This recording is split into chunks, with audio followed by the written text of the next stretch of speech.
ทุกวันจะมีมดนับร้อยตัวออกมาจากโพรงเล็กๆนี้เพื่อแยกย้ายกันไปทำหน้าที่ของตัวเองนะครับแม้จะไม่มีใครปรบมือให้ไม่มีใครมานั่งจดจำว่า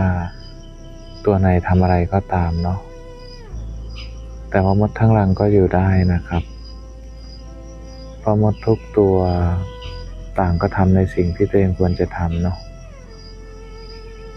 แต่กลับกันหลายครั้งคนเราก็มักอยากจะให้คนอื่นมองเห็นในความพยายามของเรานะครับ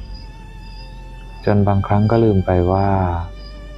คุณค่าของสิ่งที่เราทำมันไม่ได้ขึ้นอยู่กับว่า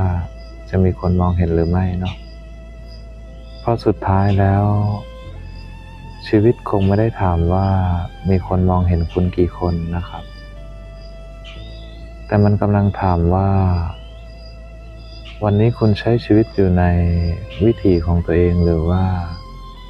อยู่ในสายตาของคนอื่นครับผม